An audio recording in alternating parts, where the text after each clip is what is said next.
Hey guys, what's up? Welcome to the Follow Me Show. I'm taking the show back and I'm starting. And you're here with your hosts, Drew. and Dee Dee of Follow Me Realty. And so today is part 2 of from first contact to close during the selling process. So yes, guys, we are talking about the listing portion of first contact to close and what to expect on this. And if you didn't listen to our other episode, go ahead and listen to that. We'll put a link on the description for you guys. We talk about contact to close from a buyer's perspective. Now we're going to do contact to close from a seller's perspective. Correct. Or working with the seller from the agent perspective. Now, one thing that I want to start saying, I'm going to do the shameless plug for us because we are so not shameless, or we so are shameless. We don't care. I have a lot of shame. Okay, so basically, guys, if you don't already follow us on Twitter, it's Follow Me Realty, not TY, just the letter T. So Follow Me Realty. The handle was already taken, wasn't it? Yeah, it was. Okay. Unfortunately, but hey, it's all good. And then we are also on Twitter at followmerealty.me. No, Instagram.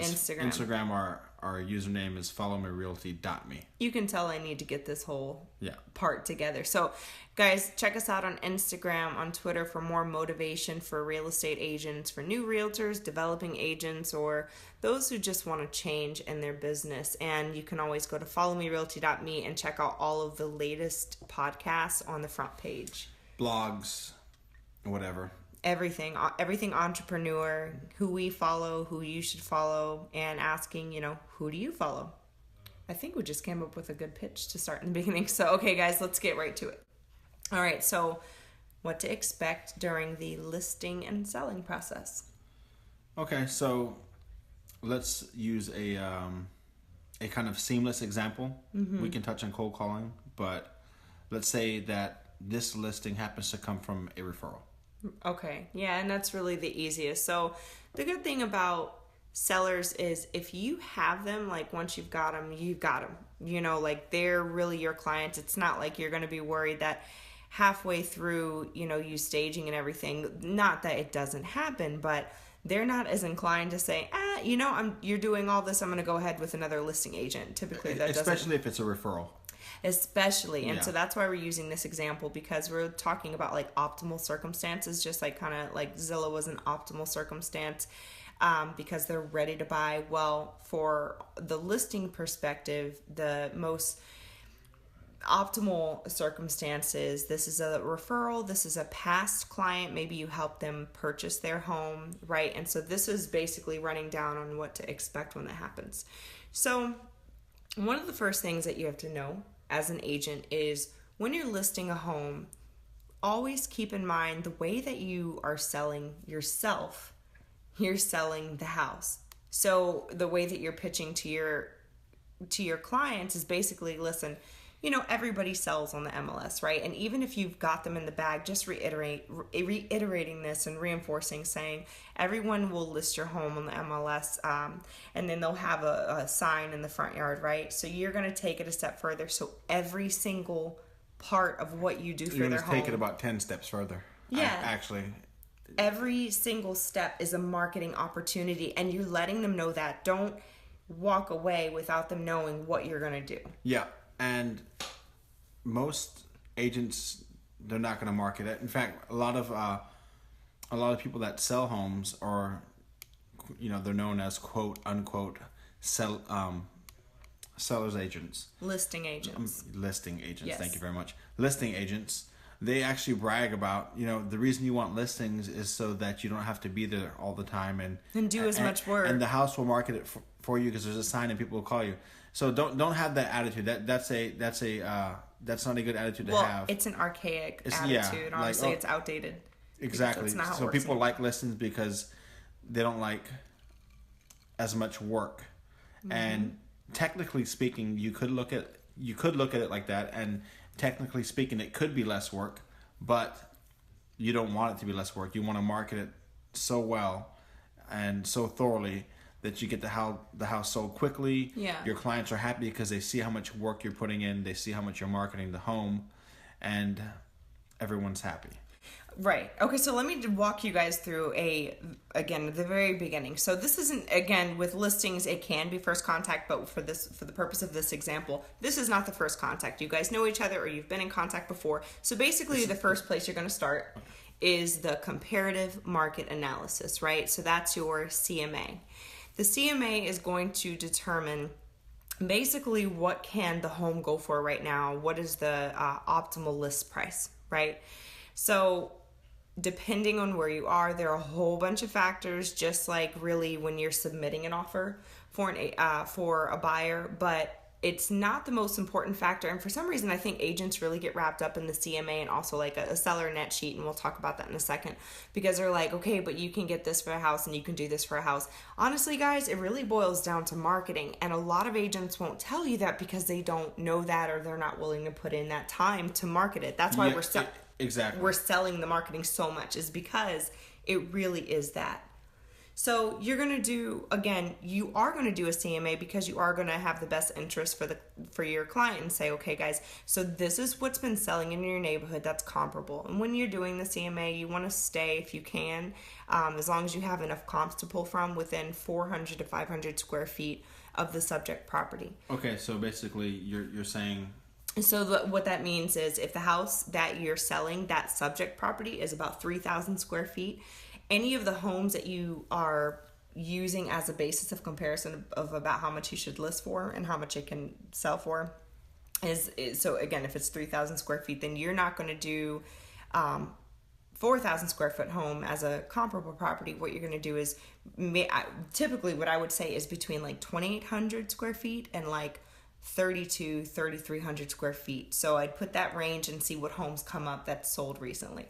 I'm not using active listings to really have a good comparison unless it's a super hot market, which actually in this situation it kind of is, like right now, because it's the summertime, right? So you can use them, but basically depending on the season. Yeah, and also depending on where you live. So for instance, in Florida, and really everywhere in Florida right now, the thing is, homes are selling so fast, and our market is so transitional. It's very rapid. So that leads us to another thing is, you don't want to pull comps from 6 months ago, because 6 months ago it was January and it was a buyer's market. Plain and simple. Okay. So you want to go like 90 days out. So 90 days from, today. Okay, so can I ask you for an example? Yes. Okay, so let's say we are in Avalon Park. Uh-huh. Would you pull comps from Stony Brook? No. Okay. Okay. And, so and these are two separate that's actually communities. So Avalon Park is 32828, and Stony Brook is also 32828. So what you want to do is be very careful about how you're pulling that. And this is good information as a buyer's agent to know too, if you're running a CMA for your clients. But the thing is, if you are in a specific subdivision, you're pulling homes right around the same streets. And if the subdivision is big enough, then really only that subdivision. So if you only have 2 streets in a specific neighborhood or subdivision, then you might branch out a little bit. But the example you just gave, there are thousands of homes in Avalon Park, and there are at least hundreds of homes in Stony Brook, right? So you can pull from that area. Plus, what happens in a community... So you would pull from Stony Brook? No, you wouldn't pull. You wouldn't even have to. You definitely wouldn't. And here's another reason why. They're 2 totally different communities, and once you get into homes, guys, we're talking about like really, and I mean this in the nicest of ways, really cookie cutter subdivisions where everyone. That's Florida. I mean, that's Florida, Florida's right? Cookie cutter. So you're getting into the nitty gritty with these homes. You're getting into, everybody knows that in Avalon Park, the builders were Levitt and Sons, or KB. KB Homes, exactly. So they even know a lot of people who live there, they moved into a specific home because they knew that was the Coventry, and so that's true. They really know that, and they're like, hey, listen, I would sell my house right here on, whatever street if I can get into this model home, because I've been eyeing it on Golden Rain Tree for like the past 3 years and one hasn't come up. So again, that's like, people really know that area and they will buy for the specific type of model. If you're coming from out of state, you might not know that, but the locals know that. And so you have some selling power in that as well. But to answer your question, no, you're not going to pull from Stony Brook. You don't have to. And you really want to stay as close as you can. Okay. So going as centralized as possible. So in a nutshell, you would say the first thing is doing the CMA, which is a comparative market analysis. Yeah. And you're comparing homes that are sold within the last 90 days that fit a very close description to what you're selling. So a 3-2. Yeah. So if that home has a pool, the subject, you're going to pull comps that have a pool. And then if it doesn't, you'll determine from there. Honestly, guys, we could do a whole podcast on CMAs, but it would be I just kind of wanted to clear it up. Yeah, exactly. But yes, but basically, so you're pulling really like properties, basically. You're doing a kind of appraisal-ish thing.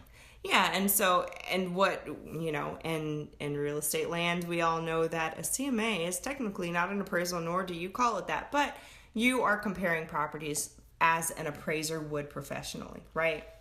So you're doing that first off. But again, there's guys, a little bit more in depth in an appraisal, but yeah, for sure. And there's so much to consider when it comes to that. But once you guys start doing it a lot, I mean, it's old hat, right?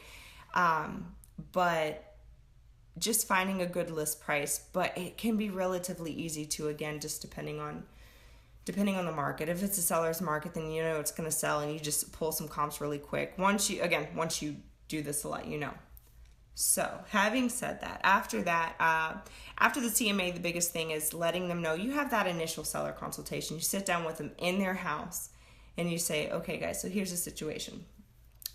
You go over their house. You basically they give you a tour of the home the way anybody would if you were doing an open house. You really want to get to understand what it looks like in there, what it feels like, because an owner can be in there all day long and feel like they have a lovely home, and they very well might, and they might not see all the things that you see as a new person coming in. So what do I mean by that? Yeah. This Emotional is what I mean. Attachments. Yeah. My home's better than the comp and price. For some reason they just happen to oversee the dents in the wall that are really kind of glaring at you. They don't even think about it. They're like, oh, that's nothing, we can fix that. They say we can fix that. What your job is as an agent to say, okay, great, so when is that going to happen before we go take those pictures?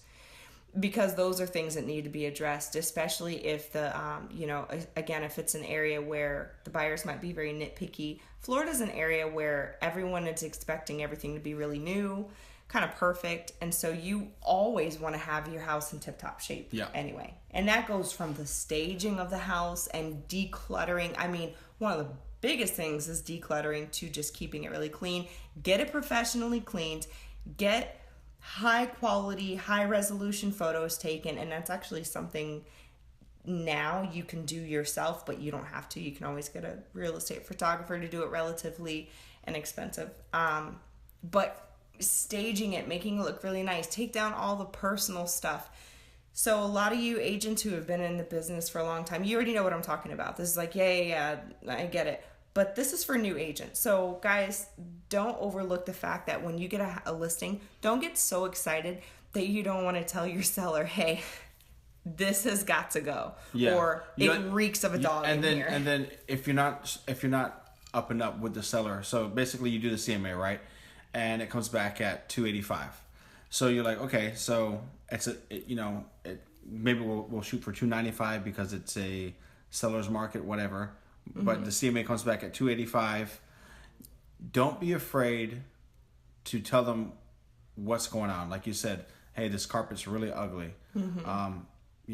Unfortunately, this room smells like your cat.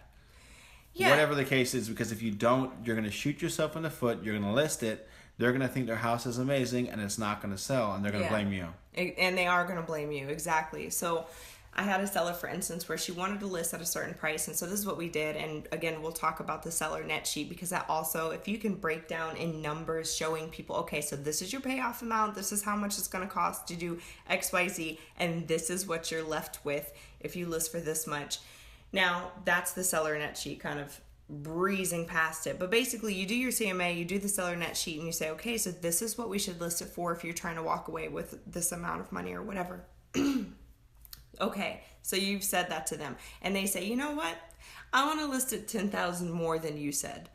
Well, if, like Drew said, it smells like cat pee in the house, or paint just looks absolutely horrible in one room or all of the rooms, It might be cosmetic there, but you still have to take that into consideration, because if you want to go list 10,000 above, you have to give the buyers reason to see it, because the buyer's agent's also going to do a CMA for their clients. Yep, and also to a rule of thumb, don't be so desperate, even if you are desperate, don't be so desperate to take the listing. Yeah. If the buyer is not willing to listen if the seller is not willing to listen to your professional advice, it's probably a good sign you don't need to be working with them. Right. Also, don't be afraid to walk away from the deal. If you're telling them, hey, this needs to get done, your house is not worth this, and they're complaining and screaming and all that jazz, what's going to happen is it's not going to get sold, and you're going to get blamed, and you're going to end up having, a bad reputation with his circle of people. They're going to complain, oh, my realtor didn't do anything for me. Blah, yeah, blah, you blah. set the proper expectations. Yeah, so... Oh, go ahead, sorry. I was just going to say, okay, so I had a seller one time, and he had a manufactured home, and he loved his house, but he definitely wanted to be in a single-family home in a nicer community.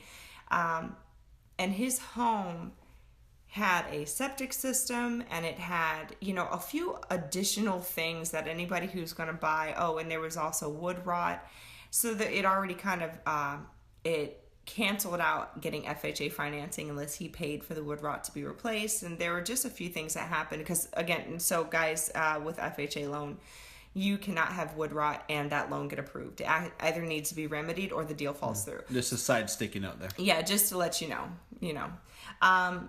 So he wanted to list, and this was like super early on, but I remember he wanted to list maybe like 10,000 more than we had quoted him with the seller net sheet and all that stuff. And, he was turning around and purchasing another home. So I understood why he wanted to do this. So it was a simultaneous closing, and, he wanted to list it. And I said, listen, you have to just kind of understand what you're working with. And yeah, it was like 10,000 more. And the appraisal came back at, I think, right at the CMA. And so the price was like, he wanted to list for $115, and it was like $105 is what the appraisal was. And he said, that's ridiculous. I'm going to put it back on the market, and I'm not going to take VA financing. I'm not going to take FHA because of the wood rot. I'm just going to do cash and conventional. And this was a buyer's market. And I said, this was in January. And I said, okay, well. Awesome. And this is another thing to keep in mind, which that. Price points you're working with, because certain price points that you have. I have different issues for sure. They have, and this is, we're talking about even personalities, like the sense of entitlement. When the lower the price point, it seems that the more they want for very little, and so it's that kind of mentality, and so it's frustrating. It's pretty interesting. You would think the higher the price point, the more entitled, but it is the complete opposite. It's quite the inverse. Yeah. And it was rough for me, because being a brand new agent, I thought, okay, I understand where he's coming from. Again, he's buying another home, and this house that he was buying was like $150,000 more than the house that he was selling. And so I said, if you do that, you're going to exclude so many buyers in the area, and not a lot of investors are going to go for a manufactured home. There was really no opportunity. Manufactured home meaning what? It was a mobile home. Mobile home. Yeah, it was a mobile home. I'm just saying, not a lot of people. Yeah, so for anybody who doesn't know, manufactured home, basically, it's on stilts. It's a mobile home. It can move. And so it's the trailer park. Yeah. He lives in a trailer park, so he didn't understand why it was why we couldn't do it for that amount. Anyway, what ended up happening is the shit really hit the fan with that one, because he tried to get an FHA loan when he was already in an FHA loan, and he ended up wanting to rent out the house, and so the whole thing ended up just kind of blowing up in everybody's face. But the point was, he really wanted something that just wasn't feasible. No matter what I presented to him and his wife, no matter what numbers I gave him to say, hey, listen, look at this is what you have, it didn't register. And so sometimes you have to, if you can't set that standard early on with them and set the precedent, then it's better to walk away from the deal than feel so stressed and emotionally involved with them and for very little return. Yeah. Because honestly, I know that it was a simultaneous closing, but we would have walked away with maybe about $9,000, and that's not including the very huge commission split I had with the team at the time. So you really have to determine, and yes, guys, it is actually like that. Call it cold-blooded, call it ruthless. You got to look at it like that. Well, is this really worth my time? How much money? Yeah, is it worth your time? Is it worth your energy, your effort, and all that stuff? And if they're not willing to play ball and listen to your professional advice, then they can sell it themselves. Yeah, or they can go to another agent who, will they sell it for them? Yeah, they might, but at least if the shit hits the fan, they're not blaming you. Now, I want to reel it back in just a little bit. So basically, you got the referral, we did the CMA, now you're talking with the buyer or the seller, right? You're like, okay, your CMA is X, right? Now, let me give you an example of something that happened to me. When I first got into real estate, I went out with a listing agent. She had an appointment in Lake Nona. Shout out to Lake Nona. And this is quite the opposite now. We went to a house in Lake Nona, and the CMA came back at, I don't know, it was around 219. Now the lady, she wanted to sell it for 238. Okay. CMA came back at 219. She wanted to sell it for 238. Now, this is the opposite of what we just talked about. When we went to the home, it was in immaculate condition, like it had just been built. Every agent's dream. It smelled like baby powder. There was not a mark on the wall. Everything was flawless. She had improved it and made upgrades and all that stuff. Right. Now, the agent that I was with at the time was smart enough to say, "Hey, if you want to list it for 238, we'll go ahead and do that because it's in really good condition, and you know it's a seller's market, so let's go ahead and see what we can do." And I think it was during the summertime, so people were buying. Now, as realtors, we're the ones that actually drive the market. We're the ones that push up the price or pull down the price. You're not going to always sell at an appraised value. You're going to sell a lot of times 10,000, 20,000 above appraised value, depending on what the market is doing. So keep in mind also, if the CMA comes in lower, but the house is flawless and it is a seller's and it's a seller's market, you can push the price above the CMA. Just a little side note there. Boom. Boom. Drop of knowledge, right? And it's true. And you know, you brought up a really good point, because that's the thing. A lot of times you have these listings, like last summer I was taking a lot of buyers out, and the homes were all going under contract for a lot more than the list price. And I mean, it was happening so rapidly that my jaw was dropped. I'm like, can I please get a break? And it was killing me. And so if we weren't seeing houses in time, then that's what was happening. So again, if we're talking about optimal circumstances, I feel like I've used the word optimal today at least 10 times. I'm going to start counting. So if it's everything is the way that it would drinking game, every time you hear the word optimal, take a shot. Oh, me or them? Them. Me too. Okay, so if it's a referred client or a buddy, a friend, somebody who wants to list your house, or somebody you're comfortable with, you've done the CMA, and again, you've done this seller net sheet to say, okay, at the end of the day, ladies and gentlemen, this is what you're walking away with, and you also explain to them basically what to expect during the listing process. That's where we are in this setting. And it's a seller's market. This is all awesome things. So we're talking about like best circumstances, right? From there, you're just letting them know what to expect during that process and how you are going to, even if you already have that seller, you are still telling them why you are different than any other agent. And one of the best things you can do, and the biggest things, and I'm going to tell everybody because I can guarantee you 8 out of 10 people aren't going to listen to me, but you really should. Marketing, omnipresence, social media, online presence, however you want to slice it, guys, you gotta get their listing out there the way you should be selling yourself. And this is a podcast of how to list your house. Well, I mean, not this one, but I'm saying that's another one. That is a whole this is just kind of like trying to walk you guys through A to Z on what to expect during the listing process, like all the things that you should kind of touch. We're just kind of touching each one and giving some basic things, but I mean, there's so much that you can do to list the house and be a cut above the rest. I mean, and not just a cut, several cuts, because so many people are not willing to put in the marketing, to put in the time. I mean, and these are basic things too, like not even that expensive that can set you apart. Some of it's free. Yeah. Most of it's free. Yeah. You just massively push it out. So, okay, so you're telling your seller, okay, so this is what I'm going to do. And let me tell you guys what I did, what we did. So my very last seller, right before I got into actually being a broker with Follow Me Realty, because we don't sell anymore, but my very last client was a seller. And so I said to her, I had actually sold her this home when she was my buyer. And she wanted to go ahead and list it. And I said, okay, so this is what we're going to do. First of all, your home is going to have its own website. And so we had a Weebly site. You can do it on Weebly or Spark Pages. So we created a Weebly site. We took professional photos. They looked great.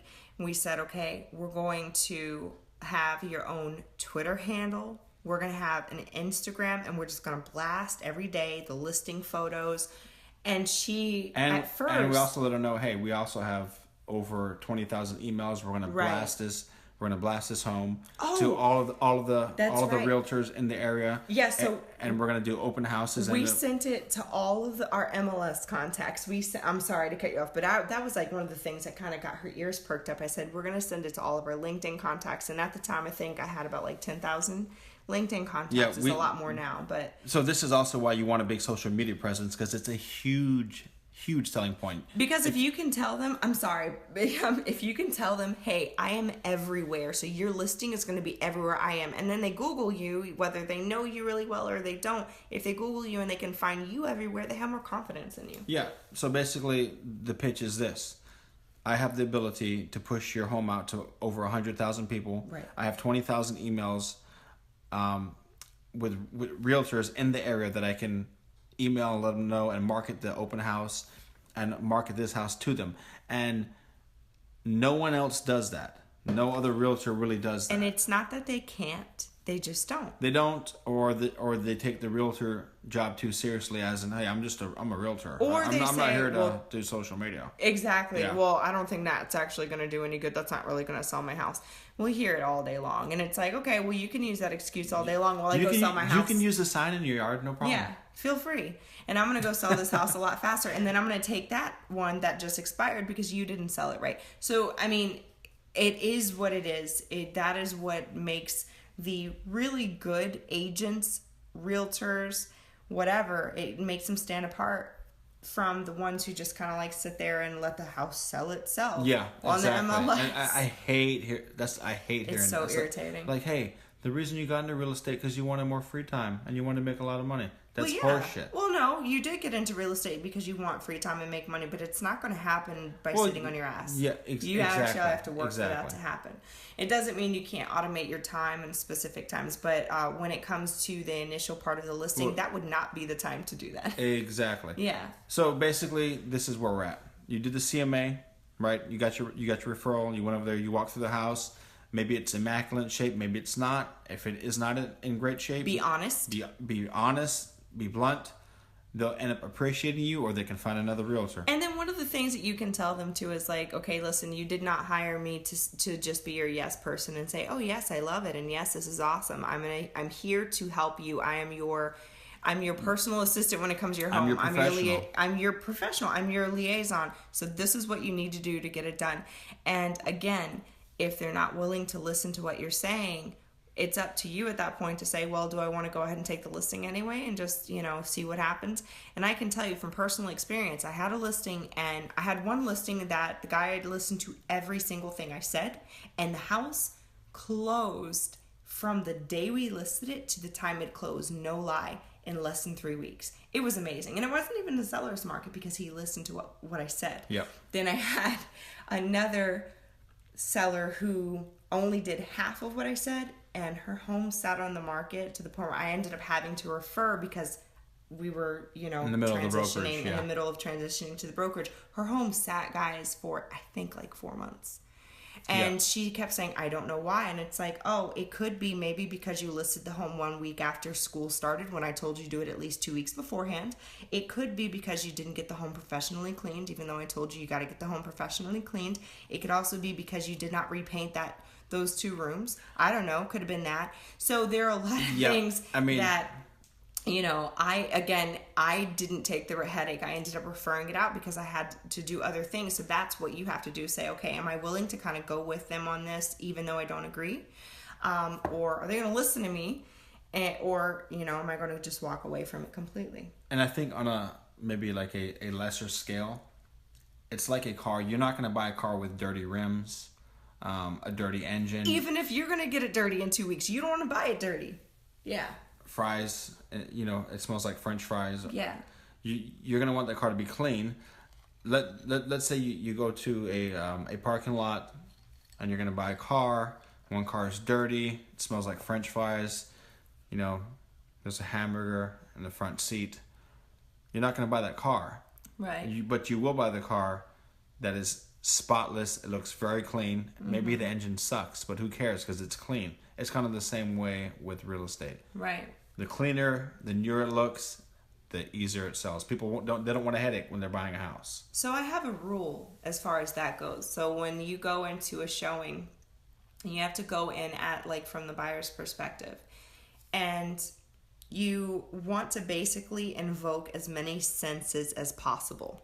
Yeah. So the five senses. The five senses. So smell, taste, if that's possible, then do it. Touch. What am I missing? Sight and sound. So everything that you can, every sense impression that you can make feel good, all at the same time if possible, while walking into that home. Guys, I'm telling you, it will literally change the way you look at showings, open house events that you do, and listing homes if you go in like that and say, how can I make every sense impression as pleasing as possible? And if you go in like that, then you can immediately start pinpointing, saying, okay, I see a very unsightly leak damage, and it might not be leaking anymore on the ceiling, but I see it. And if I see it, then the buyers that come in here are going to see it. Yep. So those are some of the things. And the buyers are even more picky than the realtors. Yeah. Oh my God. Because that's their home that they're investing in, that they want to see their kids, whatever. But as a trained professional, those are things that you see all the time. So then you start to pick up on them really quickly, especially because you're around so many buyers. And that's why it's really good to be a buyer's agent in the beginning too, because you can start picking up on what buyers want, what they want to see, what they want to feel, what they want to experience, and what they really don't want to. So that helps a lot during the listing process. It's interesting if you go into real estate and you immediately start with listings. That's not a bad gig at all. You learn from all of your experiences. And don't let anyone tell you can't do that. Oh, you can almost certainly do that. Yeah, that's great advice to tell them. Yeah, don't think you have to start as a buyer's agent. You could really strictly be a listing agent. But if you go in with some experience with showing homes to buyers, it's good because you can, again, see what the potential buyers for your seller are going to be saying and, experiencing. Okay, so we did the CMA, correct? Mm-hmm.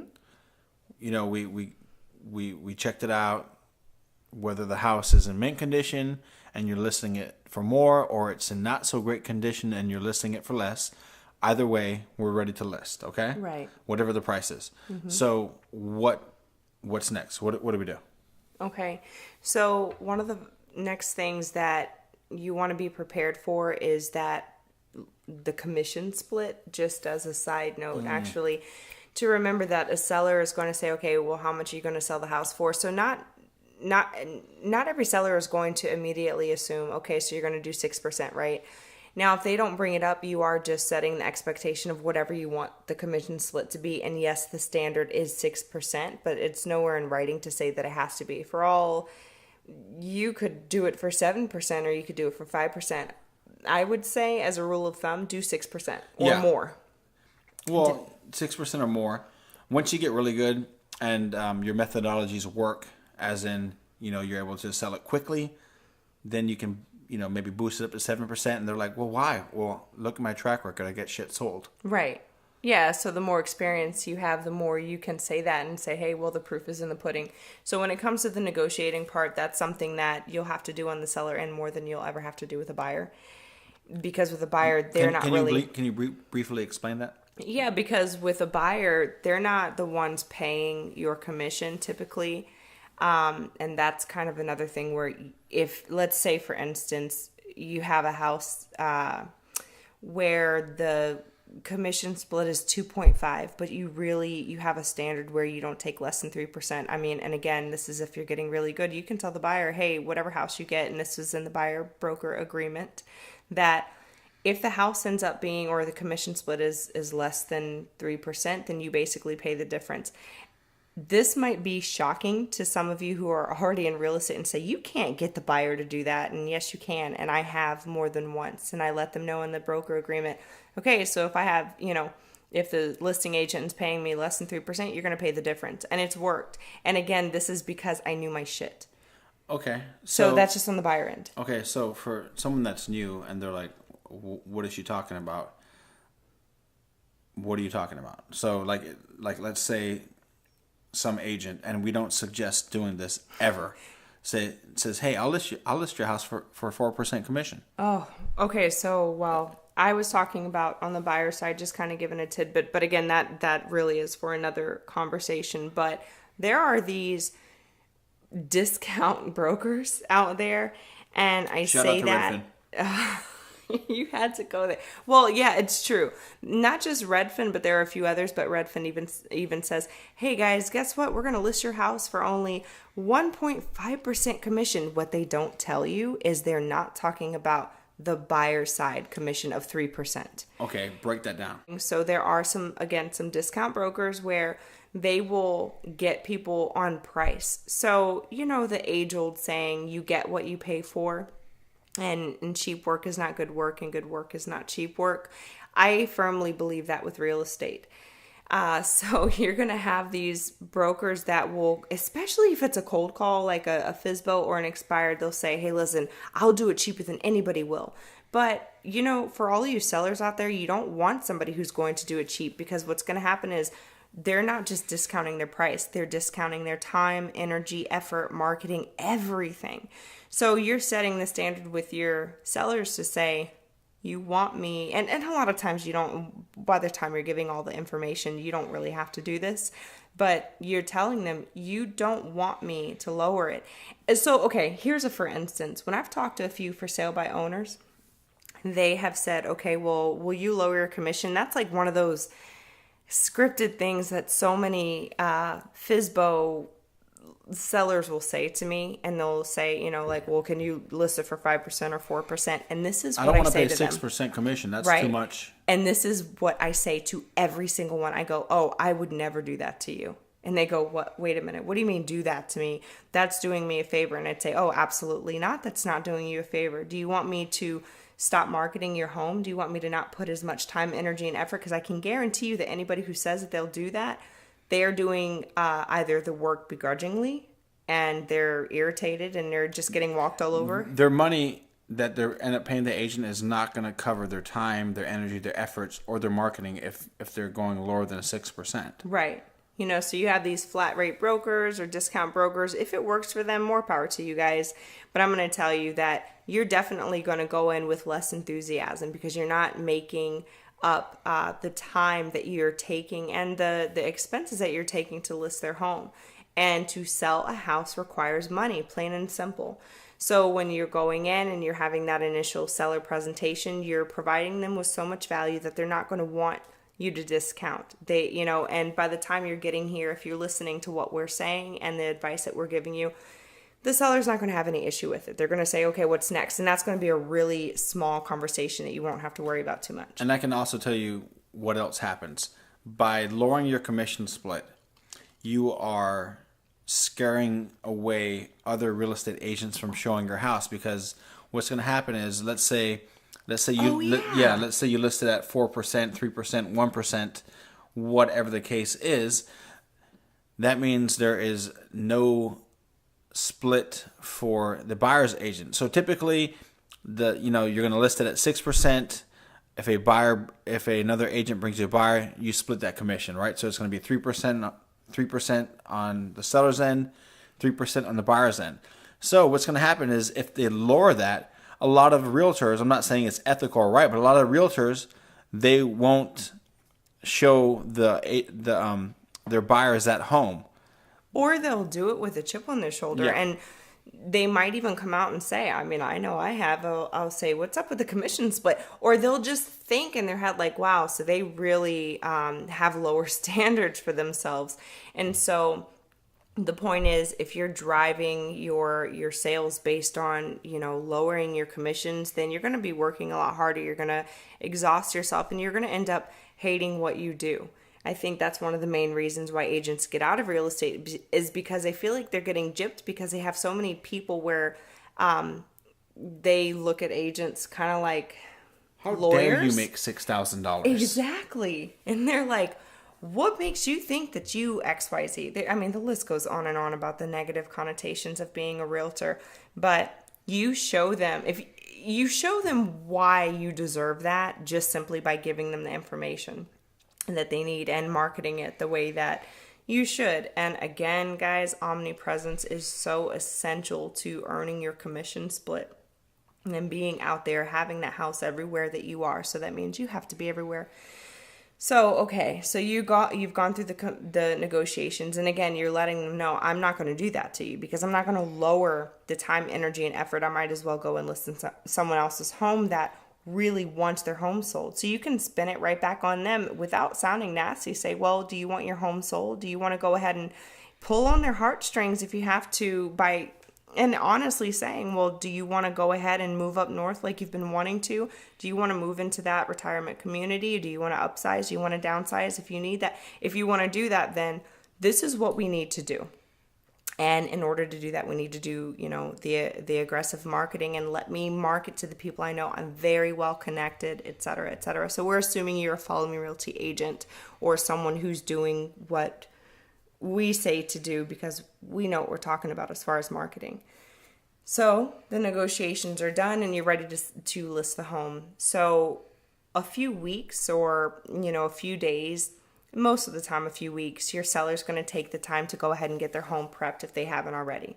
So they're getting the house cleaned, they're decluttering, they're removing all personal photos and effects.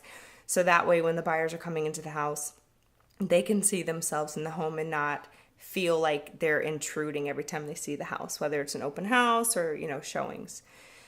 So you're going ahead and, you have your listing agreement. You get it done really as quickly as possible. You go ahead and get that house on the market. You show your sellers you're the person that they want to work with. From there, you're getting the listing photos done. Don't have the sellers waiting on you to make a move. If they're ready, you better be ready. And then you go from there and you go ahead and list. And if you're not ready, pay someone. Outsource to be ready. If you need the help, get it done. So, and we're talking about having a virtual assistant. Even a lot of transaction coordinators will do the paperwork for you. So it's really good to partner with the right people. And like we talked about, hiring your dream team. So we'll talk about that on another podcast. But having a good transaction coordinator, because a lot of them will prepare the listings for you, again, on the admin side. So uploading on the MLS and getting all of that paperwork ready, getting all signatures, having the right title company to partner with for your seller if they don't have one picked out. And a lot of times they just kind of rely on you to find that title company. And from there, you go ahead and list. And so from the time that you've sat down with that initial consultation to the time you're listing, you're already putting the word out, guys. You're not waiting for it to go on the MLS and go public to start telling people. You're already opening your social media accounts specifically for that listing. So you're opening up an actual Twitter handle, an actual Instagram handle. If you're on Facebook, you're going to open up an account and market that listing immediately. Well, I will tell you this. As far as Facebook is concerned, what I would recommend doing is not necessarily opening up a brand new account for the listing, because Facebook is so effective at ad campaigns that you can just use your own, and you have a business profile and you can just open up. Pay for ads. That's you true. Just pay for ads, or you have somebody help you pay for ads. And I mean, really paying for your own ads is not a problem. But hey, guys, actually, for more information on how to run an effective ad campaign, check out Easy Agent Pro. They're really good with running ad campaigns and creating a Easy speech Agent page. Pro, they're very, very good with Facebook. Yeah. That's kind of their thing. They're very good with Facebook marketing. Right. So you're putting the buzz out. You're already sending out an email to your thousands of contacts that you've been creating for selling yourself and saying, I'm so-and-so with so-and-so Realty. And you're letting everybody know, hey, pre-listing coming up, new listing coming on the market. If you can get a really nice picture of the front of the home or even some on the inside before you actually start to sell and get those professional photos back to you, you're already sending out the information and creating a buzz. And so that's going to do a lot, because you'll have some people, especially if they know it's a pre-listing, they can't find it on the MLS, they're going to come to you and say, okay, what's going on with this? From agents to buyers themselves. And that's another benefit of having a listing, is that you're going to have buyer leads that come through.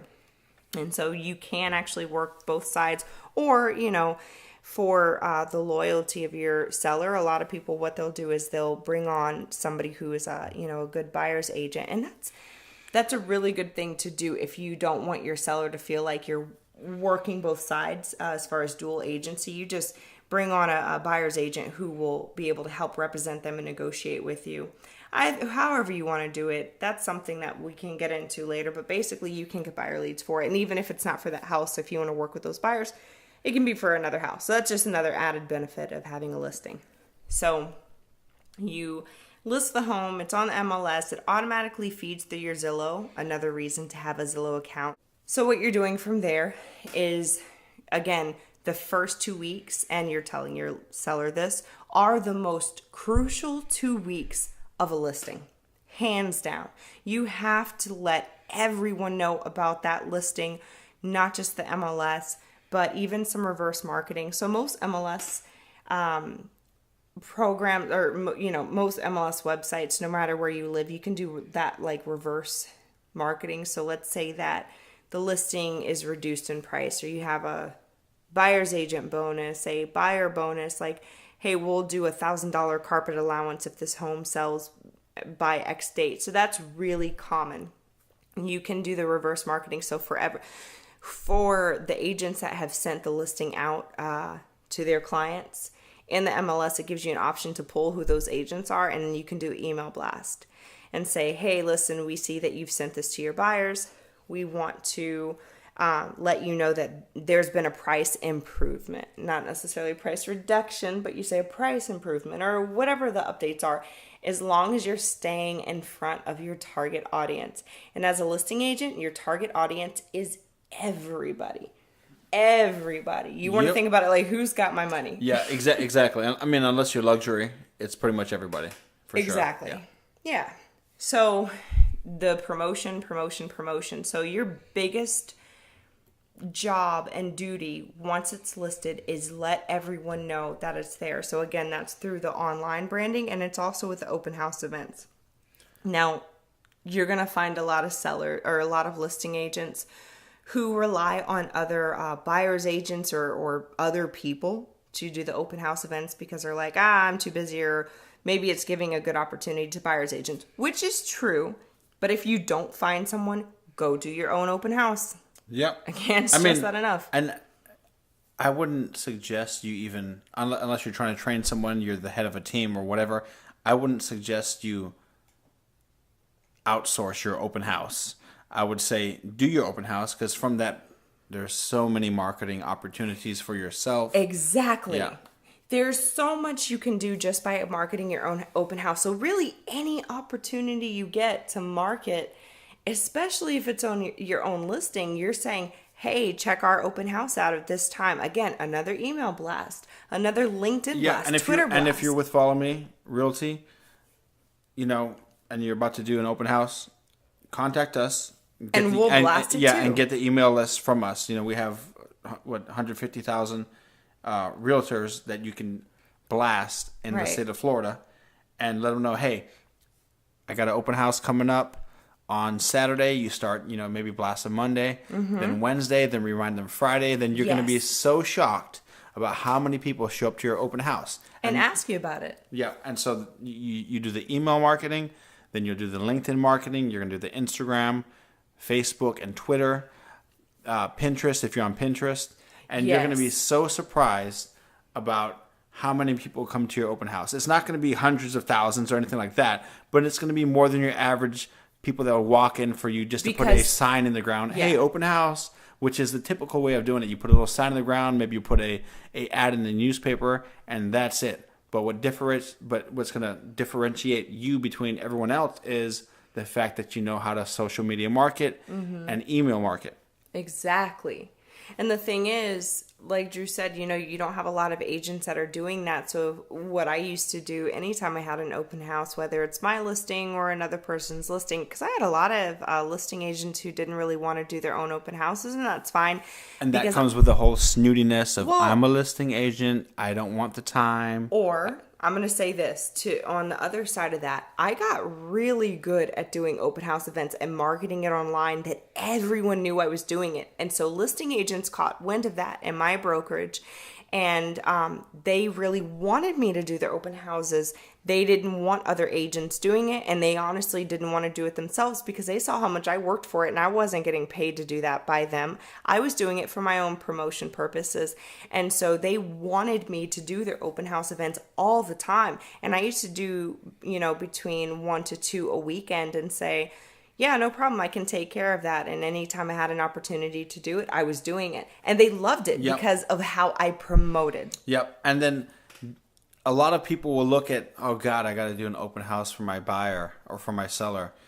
Never look at it like that. Look at it as a marketing opportunity. Right. Because when you're able to do an open house, that builds prestige and credibility on your point, because you can take pictures, you can tweet about it. You can live stream it on Instagram Live, or I used to do Periscope, because that's what was really popular. YouTube Live, whatever. There's so many. Everybody's live now, so whatever live you want to do, you can do it, and it will really build that prestige and credibility for you as a realtor, and people will automatically look at you and be like, oh wow, she's doing big things. She's always doing an open house. Hey, I saw you on Snapchat. You're great. Yep. I saw you on Twitter. Oh my God, I want you as my realtor. Actually, let me give you, for instance, when I started doing a lot of open house events, there was one particular open house, and I didn't even know what the house looked like, or actually felt like. I knew what it looked like because I saw the listing photos, but I didn't really know why the home wasn't selling. It was on the market for 60 days. Because the nasty one with the dog, and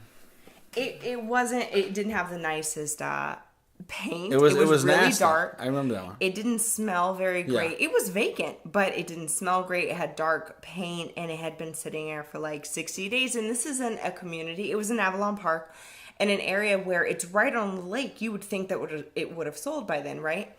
I didn't know that going in. To be honest with you, I wouldn't have necessarily chosen that one because I was able to actually start picking and choosing which open houses I did. Because of the fact that I marketed on Monday, on Wednesday, and Friday night for the Saturday open house, I had so many people come, and it had nothing to do with the open house signs that were in the yard. It was all my email blasts. Yep. I had 4 people from LinkedIn. Yep, I remember 2 that. being a buyer. One was actually the CEO of a transaction coordinator company that I was already working with, and he didn't know that. He didn't know that I was already using one of his TCs. And then also a lender company. I remember. And the guy from LinkedIn said, hey, I see you everywhere. Yes. I see you on Twitter. I see you on Pinterest. I just had to come meet you. So you're really starting to build yourself up as a power realtor in the industry when people start saying those things. And he liked that. He liked that a lot because he said, okay, well, we could really use you, in our company. And I kind of laughed at, we would love to work with you is what he said. And I laughed. I said, I'm actually already working with one of your TCs, and she was the best one at the time in the company. But they came because they saw the presence. And so you can really use your own name to market your listings. And that's what you want to do. Guys, the name of the game when it comes to listings is you build yourself up in such a way that they would be crazy not to list their house with you. Yep. And it's as simple as that. I mean, I try to tell people all the time, the thing about listings is marketing, omnipresence. Yep. There's really Non-stop. no 2 ways about it. Exactly. And it never ends. It's not just a little bit. It's you market until the end. And even when it closes, you're saying, hey, look, just sold. So, and that's what you're doing. So let's just say that now we have some offers coming in. And if you're marketing this aggressively, you're going to have... Gotcha. So, okay. So let me rewind it. We did the CMA, right? We got the referral, did the CMA. We talked to them, said, hey, you need some paint over here. You got to mow the lawn. Right. Here's some good spray for that cat smell. They're on board with you. We did a few open houses. You marketed the crap out of it. And now you have 4 or 5 offers. Right. All right. Okay, go ahead. So from here, and you know what's funny, we did a how to negotiate as a buyer's agent.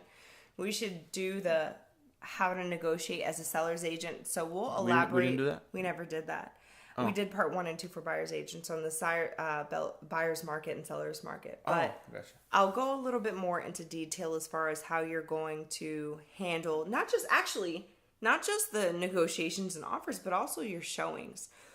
So when you have people start reaching out to you and say, hey, I'd really like to show your home because I have a buyer who's interested, my experience is that it's rare that I'll get a listing agent that's very accommodating to me, which should be shocking because they should be really accommodating as far as giving you information saying, hey, yeah, this house is for sale. Here's what I can tell you before you even ask. That's true.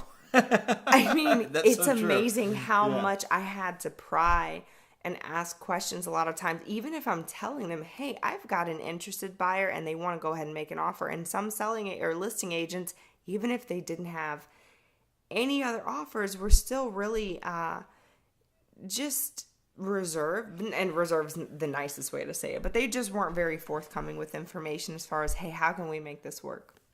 So, which is weird because you want to sell the house. So exactly. That's so confusing to me. So keep that in mind when you are on the other side of the fence, that you want to give information as much as possible. So what I did with my listings is I drew up an entire FAQ. So that way it was in the supplements and the attachments on the MLS. So any questions, really all the basic questions you would expect. Also on the website. It was also on the website. Yeah, it was on the website.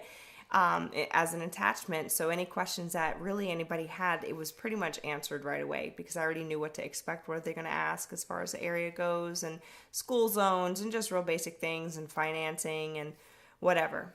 So that's something that's a really good practice. Have an FAQ already in the attachments. Frequently asked questions for those of you who don't know what FAQ is. I think everybody knows what an FAQ is. But for those of you who don't know, frequently asked questions. So you get that in the showings, you know, if you can give as many points or as much information as possible under the realtor remarks and showing instructions, just be very, very informative and forthcoming. And in order for you to do that, your seller has to be very forthcoming. They have to be willing to show the home as much as possible. If they want their home sold, they need to have their house open, plain and simple. Yeah. So a rule of thumb, if they're really apprehensive about, and I don't want to do an open house, I don't like my neighbors coming in and being nosy, blah, blah, blah, they might not be the best people to work for. Because like I said earlier, if they're going to roadblock you and stop you from doing your job, they're also going to blame you for not selling their house. Exactly. So you want to work with people who want to show their house and who want it sold, and not, and a lot of times, here's the thing, with buyers and with sellers, something you should just have in your head throughout the entire process is this: people lack confidence to pull the trigger. Yep. So as scared as you might be to cold call someone or to set your precedent, you hear us saying it and you might be thinking, well, it's easier said than done. So the way that you feel is we're all human. We're all people, right? They lack the confidence to pull the trigger. Yeah, I'm pretty sure I'm superhuman.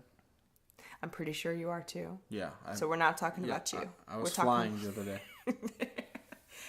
I don't think that had anything to do with physical. I'm not even going to talk about it. Okay. So remember that your clients lack the confidence a lot of times, and it's not because they're your clients. Don't take it personally, what we're saying. Most people in general, in any field of endeavor, they lack the confidence to pull the trigger. So this isn't everyone. If they don't lack the confidence, that's good. You're ready to roll. Let's do this. But if they do understand the perspective of somebody who loves their house that they've lived in for 5 years, and maybe they're going through a divorce, and it might be coming off on you. So instead of taking it personally, you can be objective and say, hey, listen. You can be objective and say, listen, I'm sorry you're going through a divorce. I'm sorry your husband, he left. Let's go out for a drink. Let's talk about it. I'm sorry he left you for your secretary. Let's talk about it. I'd like to take you out for a drink. I'd like to hang out with you for a little bit. And then No, you're keeping it professional, Drew. I'm joking. But the point is, just knowing something you would do, Mr. Don't do that. Don Don't Juan. do that, by the way. This is coming from somebody who wore a button-up shirt for our wedding and like had like 4 buttons unbuttoned and looked literally like a Don Juan. Don't listen to him. He's a ladies' man, guys. I'm not.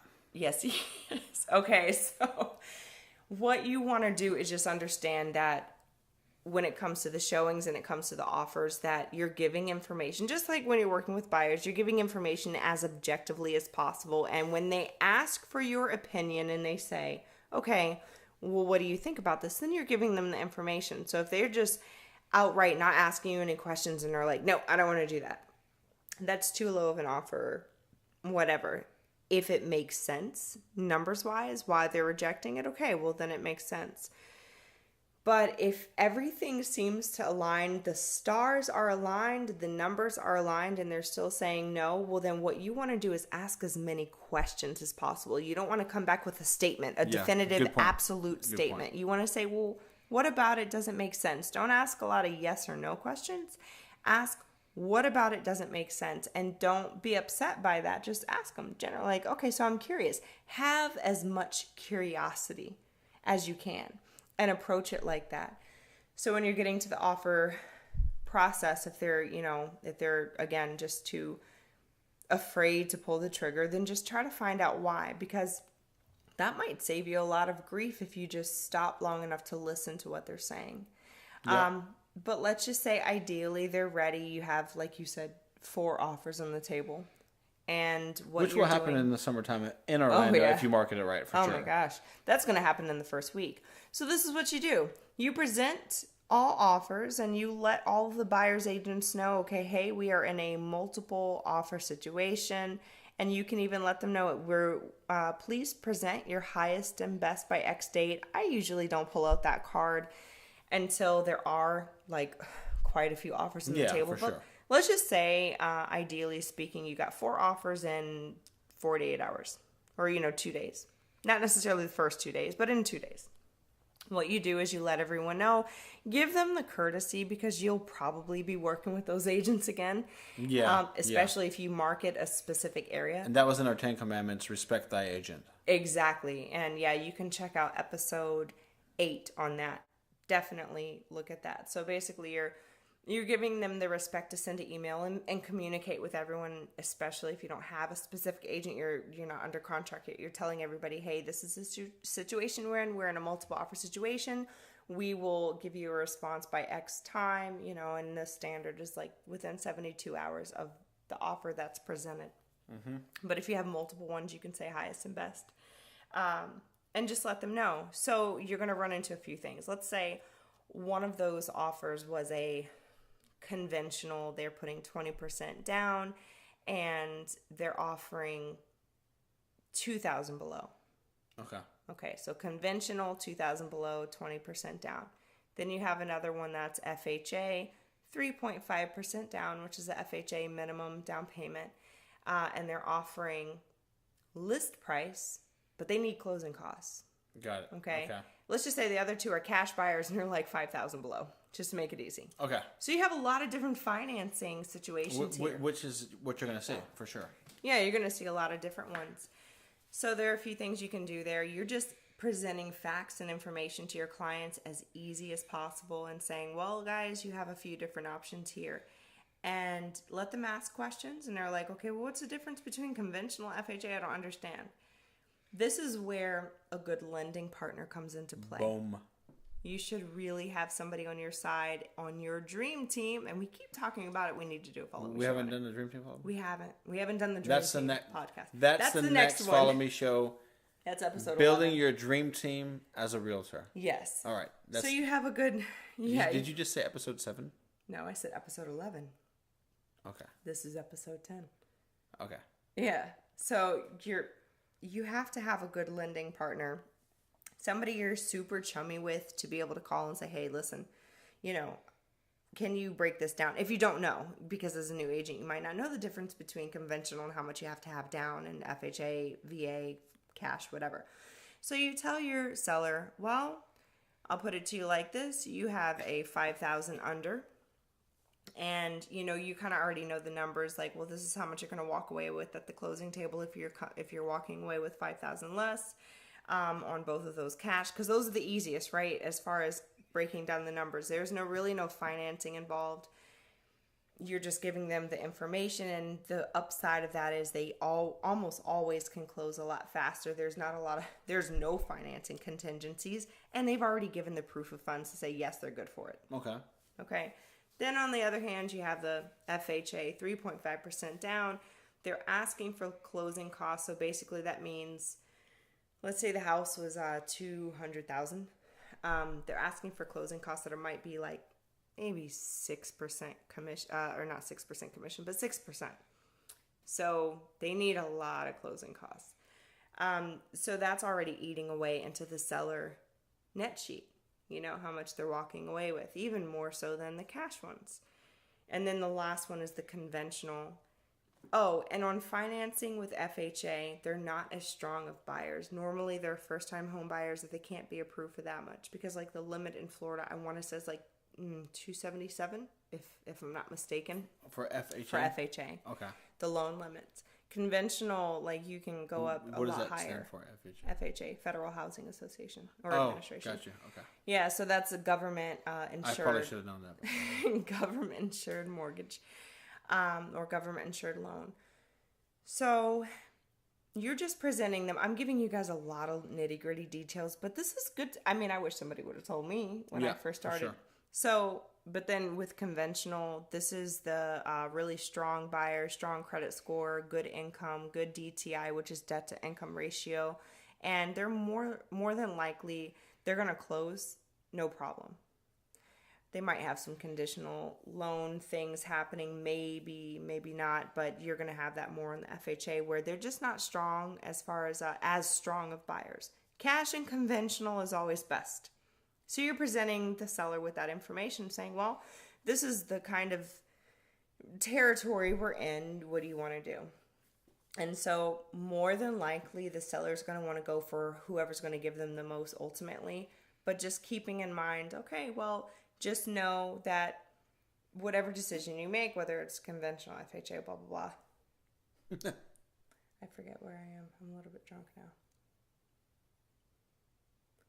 You're basically just letting them decide what they want to do, and then you're guiding them as best possible. So anyway, once they decide on a certain one, they let you know, you start the counter offer process if there is one. If they're like, well, I really like the FHA one and I don't mind working with the FHA buyer, as long as they eat half of their closing costs, and then I don't have to pay the other. Yeah.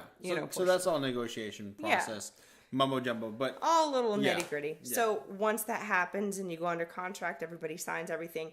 As far as the rest goes, once you're under contract, here's where, as a seller, they don't really have to do much else.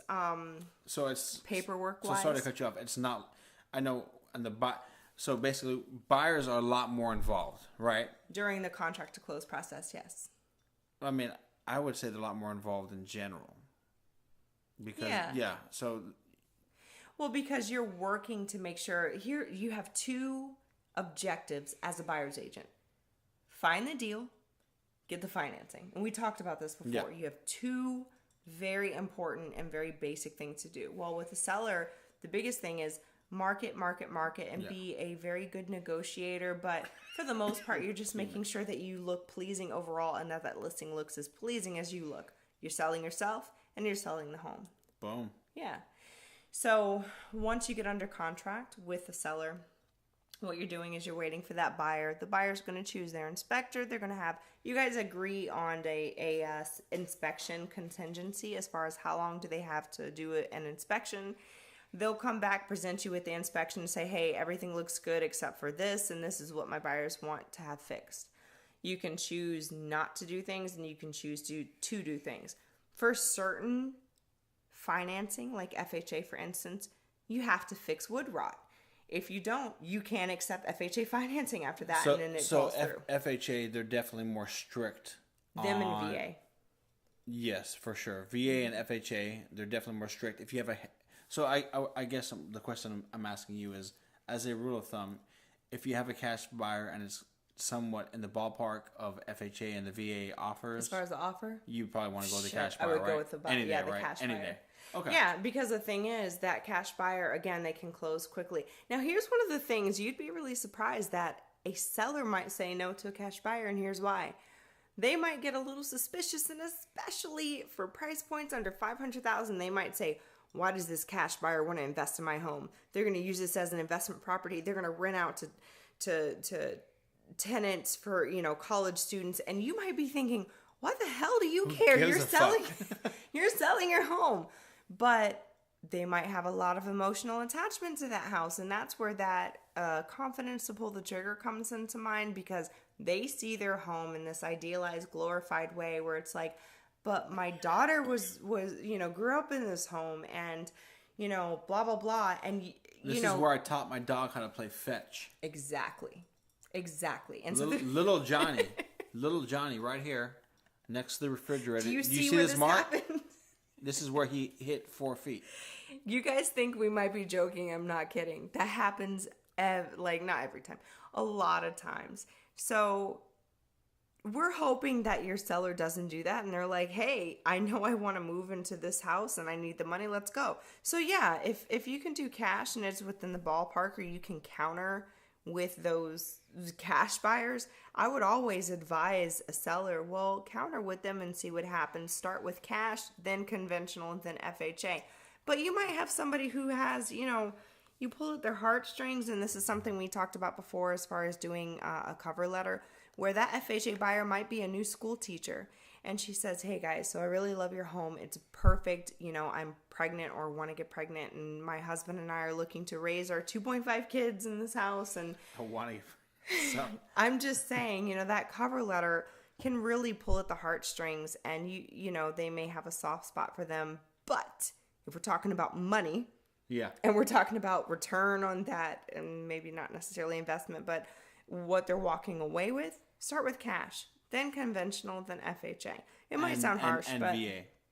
And VA. Well, it doesn't sound harsh because you're working for the seller, and your job is to get that shit sold. Exactly. Yeah.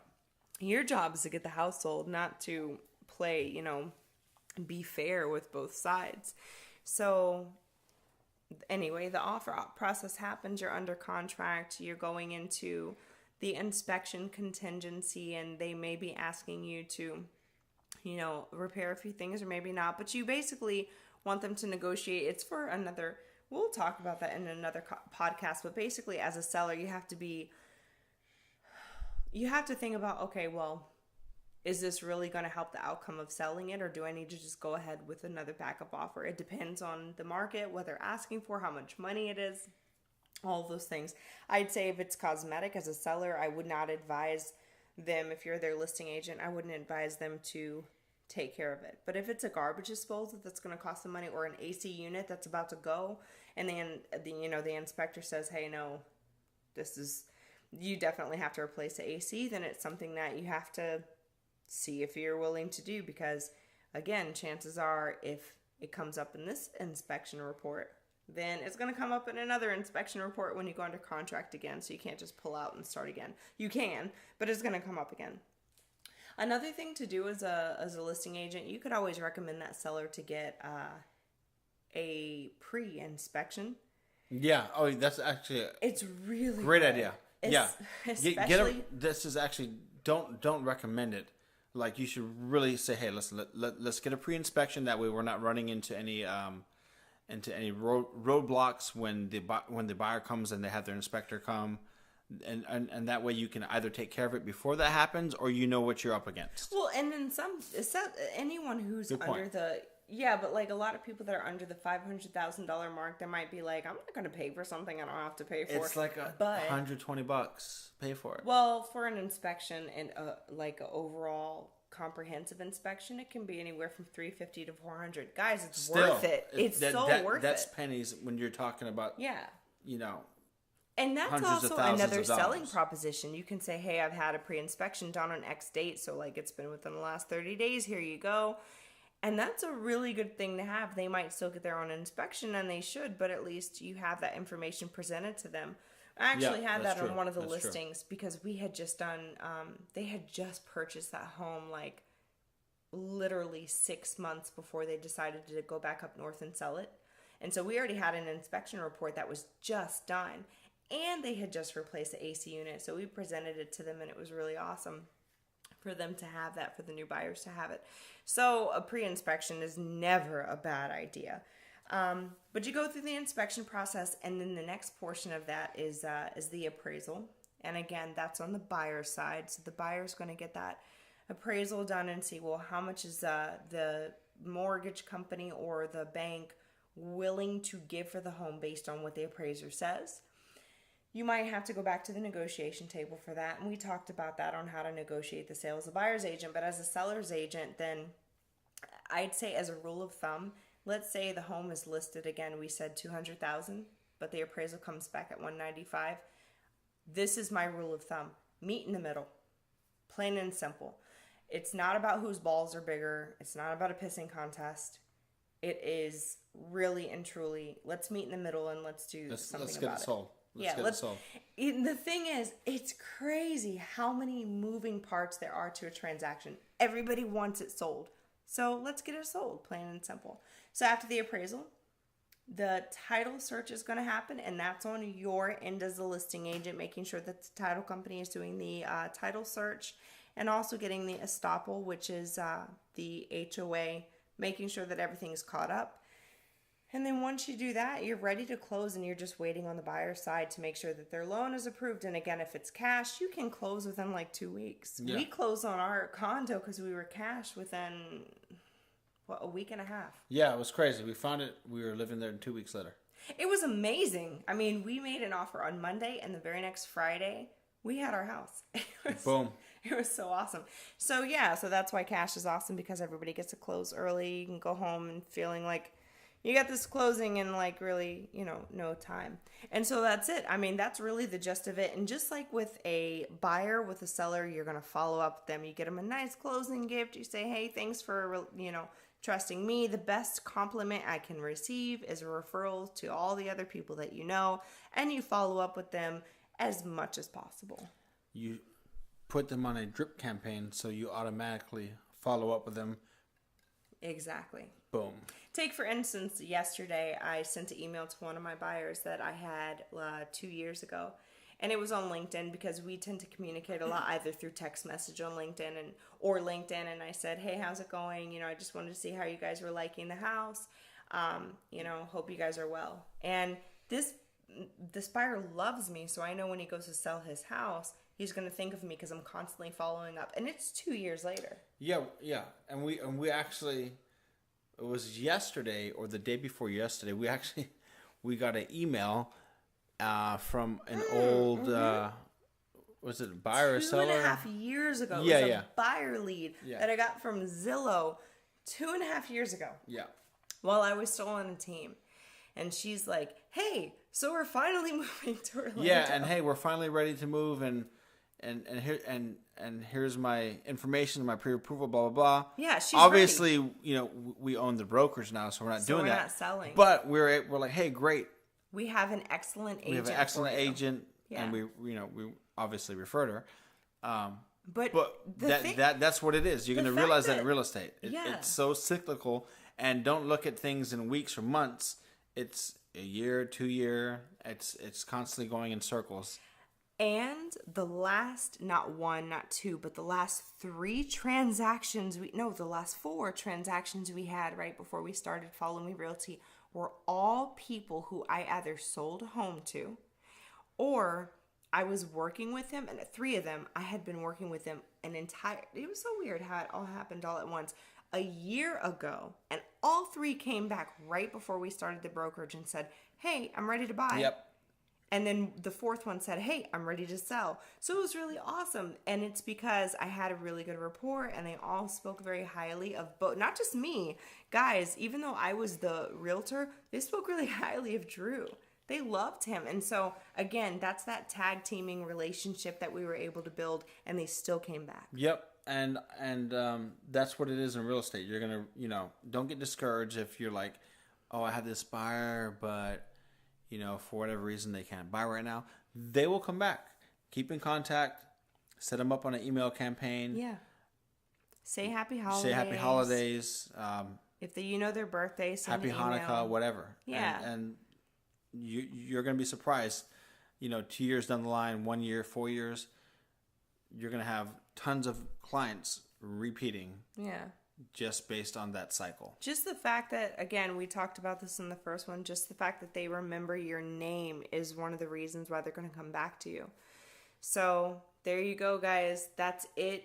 Thank you so much for listening to us ramble. We hope that you've enjoyed this. So this, these are a little bit longer than the norm, but it's a lot of information. There's so much to cover with this. This is first contact to close, from the buyer side and from the seller side. So we really hope that you've enjoyed it and that you've got a lot out of it. Yeah, and if you have any questions, leave them in the comments. Follow if you have us. Any negative comments, that's always fun. We love to screenshot those and show it to all of our agents. I'm kidding. joking. Yeah, okay, that's whatever. Follow us on Twitter, on Instagram for more motivation, entrepreneurship, real estate, and overall how to be a badass. So, yeah, how to be like 007. Kill people? No, just badass. Okay. Guys, thank you so much. We hope that you've enjoyed this again, and we will see you on episode 11, Hiring Your Dream Team. Yeah. Creating your dream team. Creating your dream team. All right. Peace.